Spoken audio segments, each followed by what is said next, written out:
At Lenihan Boxing Social, in association with Forged Irish Stout, Empire Fight Store. Always a pleasure to be joined by Billy Nelson. Billy, how's things with you, my mate? Well, everyone's good, mate. I'm very busy just now. Getting Crocker ready for his fight. Sultan will be back next week and Martin's back tomorrow, so very, very busy. Well, let's start with Lewis. Interesting sort of past 12 hours on social media. We're seeing Paddy Donovan, Michael Conlon, a little bit of back and forth over the Crocker fight. You were obviously present at Paddy's last fight on the Taylor Catterall undercard. Obviously, he's got Conah Walker coming up in what is a terrific fight, actually, in Birmingham. What did you make of Paddy's performance against Lewis Ritson the weekend? That was an average performance. I mean, Lewis will certainly not lose any sleep over that. Must not forget, Lewis Ritson was a great fighter at lightweight. Yeah. You know, Paddy's a fully fledged welterweight, but he's not the biggest welterweight. And if and when he ever fights Lewis Crocker, he'll then soon find out what a big, powerful welterweight can do. I spoke to Jamie and asked him about it, and he just says he thinks that Conah Walker will be a tougher test for Crocker than Paddy Donovan. Do you subscribe to that same thought? I think Conah versus Paddy would be a good fight after we beat Conah Walker. That'd be a good fight because they're about the same level. Do you not think the fight will happen next, won't it? Though, if Lewis beats Conah, then surely himself and Paddy will get it on. You never know what happens in boxing. No, that fight's not done. That fight's not lined up. Nothing signed. Welsh, nothing signed. Nothing's a sure thing, is it? No, but you must want that. It's quite a big fight for the pair of them early on in their careers. Both putting their undefeated records on the line. Obviously, I know Lewis has got business to take care of, but you as a trainer you fancy that fight, don't you? Though for after. Lewis will walk through Paddy Barnes. Paddy Donovan, yeah. Donovan, Paddy Barnes. Paddy Donovan. Way too strong, too good, too strong, way too powerful. So no worries whatsoever there. In terms of all the stuff that's going on at the minute with, we've just seen, by the way, that just come in about an hour or so ago, Fury Usyk rematch for December. You seen that? What you thought of that? Well, you know, it's just holding everything up again, isn't it? I mean, I'm sure the IBF will get relinquished now. Maybe no in time for Daniel versus Hrgovic, but certainly the winner will fight AJ at Wembley for the IBF. That will be coming up then. But, you know, whilst I'm the manager in WBA #1 heavyweight and Martin Bakole, we want the opportunity to fight for the WBA world title as well. And if that's not happening, that fight's not happening till 21st of December, there's no way either of them are going to fight Martin anyway. So the mandatory will get called for after the fight in December. So then you'll be looking at March until Martin has potentially an opportunity to fight for the world title. It's a long time away. Yeah, he's been waiting for a while now as Martin to get his shot. And like you said, them two are going to rematch regardless. It was already pre-signed. IBF are going to put why are the organisations allowing a unified title? Why are they allowing a rematch for the same titles or at least 3 of the 4 belts? Why is that allowed to happen?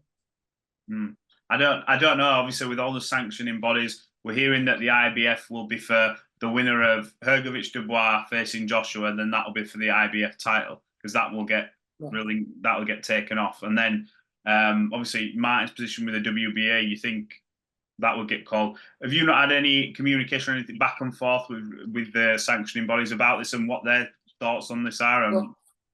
Well, the sanctioning bodies ordered Martin to fight Cassius Chaney, and Cassius Chaney initially we had an offer, we accepted it, we had a date of 31st of May, and the next thing he's been pulled out the fight. He's been pulled out of the fight and supposedly he's fighting for the interim world title. Now, if the WBA read their own rules, they can see that if you pull out an eliminator, then you're not allowed to fight for a title for 12 months for the same organisation.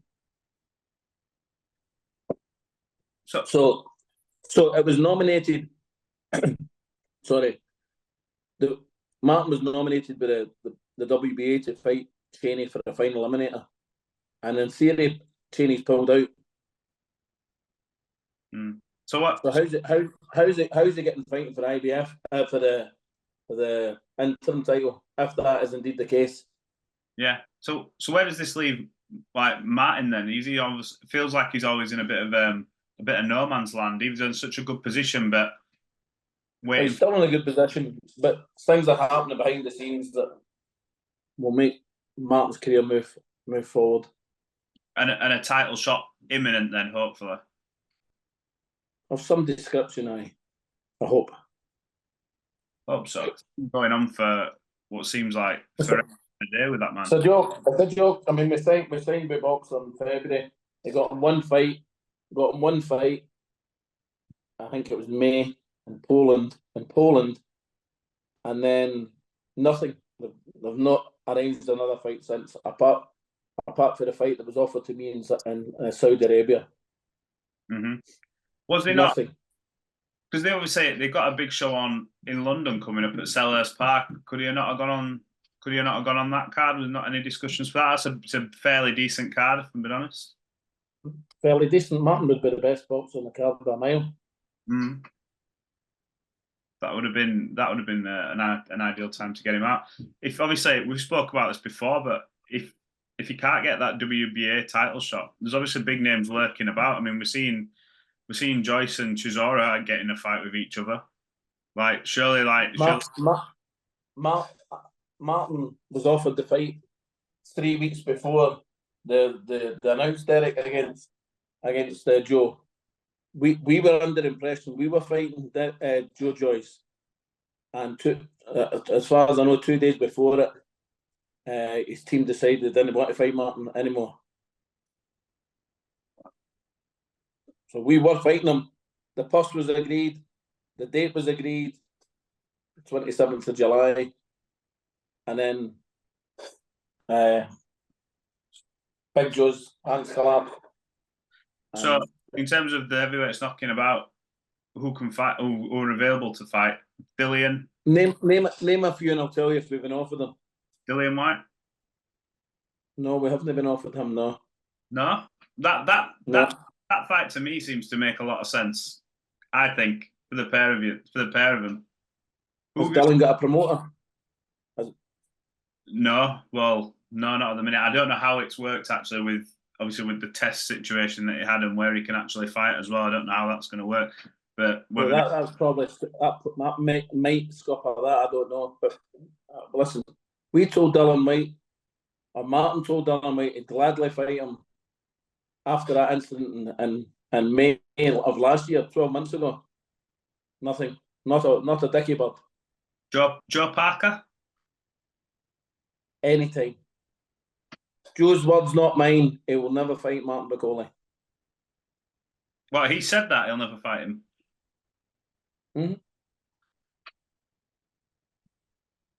Joshua? They know my number. I suppose he's waiting for the shot. Why would you wouldn't fight Martin in the position he's in either? No, I was going to say he's been waiting for the IBF anyway. Well, look, we're going to have to just wait and see with the big man again. Any other news about any of your fights coming up? Obviously, we can talk about. I know you've got a good stable up there. Sultan Zorbek's fighting on the 21st of June. Luke Bibby's fighting next Thursday at the St Andrews Sporting Club. The fundraising night for Willie Limid and his family. And I hope that's a major success. I hope they raise a lot of funds for that. %. The tragic what happened with Willie. Have you are you adding any more to your stable up there at the minute? No, at present, no. No. I've got an Irish kid. I've got an Irish amateur that's going to come over eventually. Yeah, you just wait. And possibly a very, very highly touted Kazakhstani boxer, but I don't know about that may or may not happen. He's a current world amateur champion and favourite for the Olympics. I love that. It's always good when you get the new ones coming through who are tipped to do well, and you can obviously have your sort of influence on them. What did you make of Taylor Catterall? I've not got them, so you've not got anything until they're actually here. Yeah. And then they've got to settle here and get used to life in Scotland, and that's not the easiest thing in the world either. No. What did you make of Taylor Catterall? What did you make of the fight? How did you see it? I had Taylor winning by 2 rounds. Taylor by 2? I think I've had a few that have said Taylor by 1. A lot, I think, had it 7-5 Jack. Do you want to see that trilogy run then? Obviously, 1 apiece, I suppose, on the scorecards, but would you want to see that run back? Aye. I'd be happy to see that fight again. Aye, it was a good fight and good atmosphere. I was very surprised at a lack of support for Jack there. Considering it was in England. Not the lack of support, but it was definitely. I would say there's slightly more Scots in the crowd than what there was English. There was a fair amount that travelled down. I remember the days leading to the fight. Everywhere we go, there was a fair amount of Scots that had made that distance. I was quite happy because obviously Jack, after that first fight, we weren't sure. Obviously, Taylor went on to lose to Teofimo, but people were talking about Taylor as if we're not sure if he's finished or this, that, and the other. But he proved that he's still a world-class fighter and that he can. He's a fighter. Listen, both of them are world-class fighters. Jack's a world-class fighter as well, you know what I mean? He boxed a great fight as well. Mm-hmm. Although I like the aggression side of the sport, so I tipped it in Taylor's favour. But I could see, if I was wrong by a round or 2, then the people who said Jack by 2, it's all about opinions and what you like. Of course, yeah. If you say Jack won by 2 rounds, I'm not going to say no, you're fucking wrong. Blah blah blah. Argument. That's your opinion, and you're entitled to it. Yeah, 100%. And look, it's with these scorecards as well. Like it's all what you like as well. Some people, it's like you just are the aggressor. The thing I couldn't understand was there was 3 English judges and 3 and an English ref. All of them were very inexperienced, and you've got two of the best referees in the world, and Michael Alexander and Howard Foster sitting in the they were working on other fights that night, but they should have really been involved in that fight. Yeah, Joe McNally. See fights like that. See fights of that magnitude with an Englishman and a Scotsman, or even an Englishman and an Irishman. You said say if it's an Englishman and a Scotsman, have an English English judge, Scottish judge, American or European. Yeah. And have an American or European ref. Be impartial. Scott Harrison had it all the time as well. 3 English referees, 3 English judges. Some of the judging was shocking.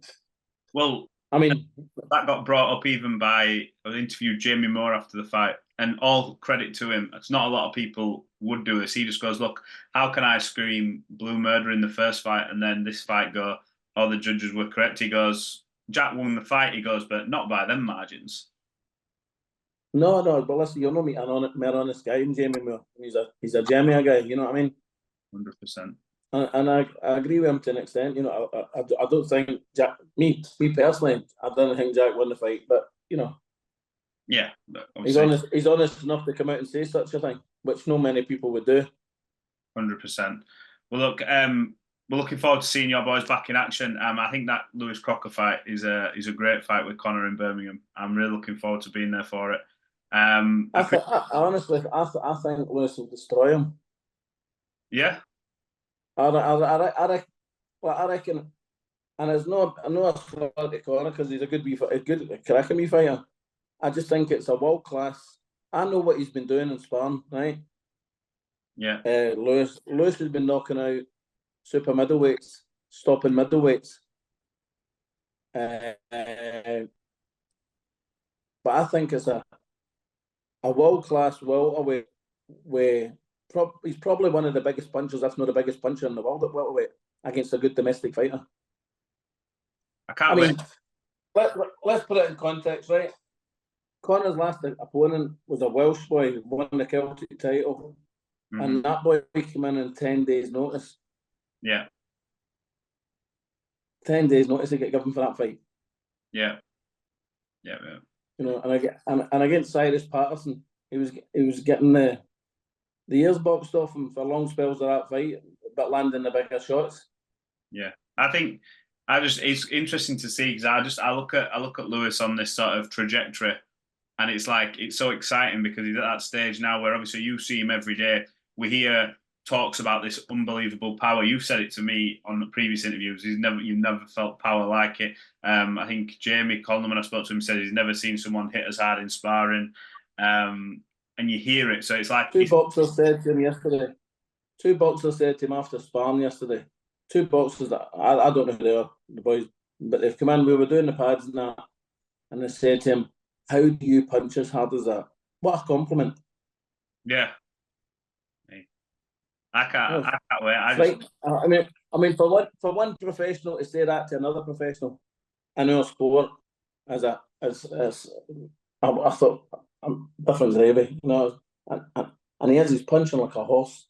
You've been around the game a while now. How confident are you that as long as he does everything right, his end in terms of the training, the mentality, that he becomes world champion? Lewis will be world champion within 6 to 9 months.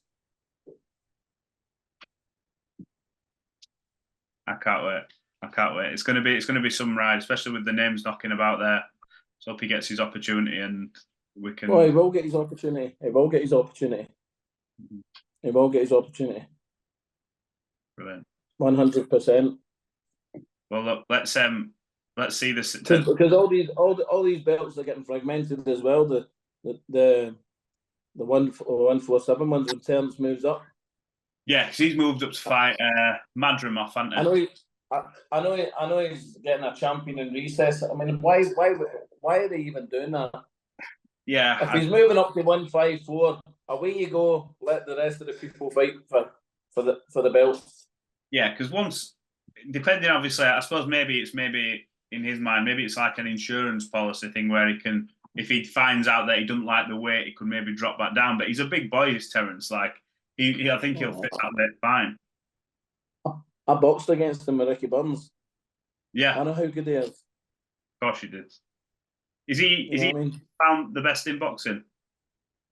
Oh, easily. He's the best boxer I've seen live. Best boxer I've ever seen. Yeah, I was there for his fight with Spence, and I was blown away, like with what he was doing. Mesmerised. I was like watching him. I thought to myself, if you want to train a fighter, that's how you want him to fight. The control of the distance is phenomenal. His balance is great. His footwork's magnificent, and he's just fucking good. Got the lot, Anna. He has. He's got the lot. Class act. Well, look, Billy, appreciate you jumping on, giving us a good 20-odd minutes there. Thanks for and wish you all the best for your fights coming up, and hopefully Thank you. I'll see you in Birmingham. Thank you.